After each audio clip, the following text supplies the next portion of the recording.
Shalom warga kerajaan. Minggu yang lalu saya sudah sampaikan, jangan sekali-kali meninggalkan sumber air kehidupan, our Abba, Bapak kita, dan menggali bagi kita sendiri sumur yang bocor, kolam yang bocor yang tidak bisa menahan air.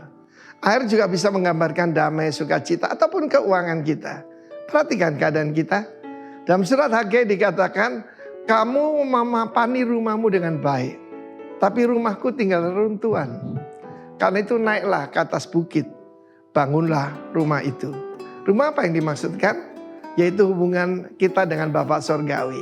He's the sumber air hidup itu. Hubungan yang kedua, yang pertama kan sudah kita bicarakan, rebellious relationship. Sekarang repentance relationship. Perkataan repent ini sudah dihilangkan di banyak gereja ataupun pengkhotbah. Mereka jadi motivator. Ya, tidak lagi Tuhan memanggil orang berdosa, Tuhan Maha mengerti. Perkataan repent itu dihilangkan. Padahal itu kata paling penting, metanoeo, merubah pola pikir. Jadi daripada pergi kepada menjauh dari Tuhan, berbalik kepada Tuhan. Yang kedua adalah repentance relationship. Saya pernah katakan, kadang-kadang Tuhan izinkan kita geletak untuk kita melihat ke atas. That's happened in my life, tidak usah terjadi pada saudara.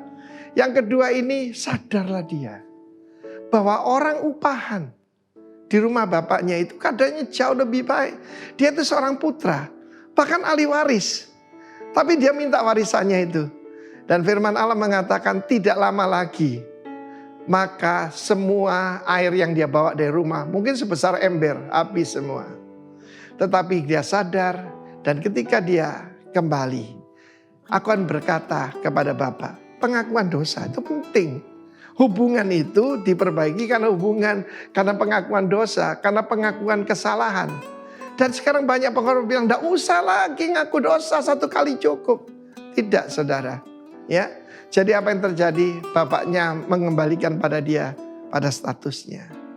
Kamu minta yaitu untuk jadi orang upahan. Sebelum dia ucapkan itu, bapaknya sudah angkat dia kembali jadi putra. That's our gracious Father. Perkataan grace tidak ada di dunia. Yang ada dari cuma kerajaan Allah. He's very gracious.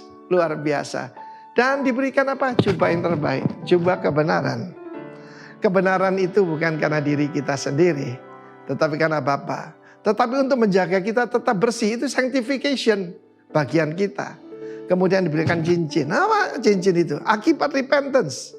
Yang pertama itu adalah kembali statusnya sebagai perwakilan dari bapaknya.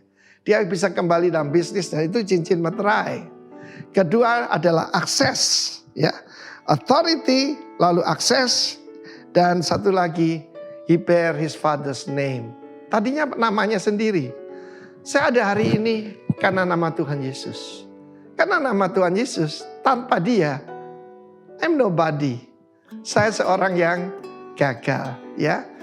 Ketika kita dalam keadaan sebelum repentance itu ada GSR. Pertama guilt, rasa bersalah. Kedua itu shame, rasa malu.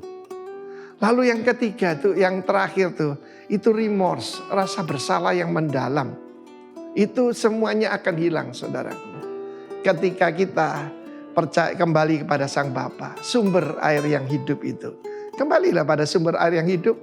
Jangan coba-coba ngatur dirimu sendiri. Seluruh hidup saya berubah karena secara rohani saya tanda tangan di meterai kosongan, ya.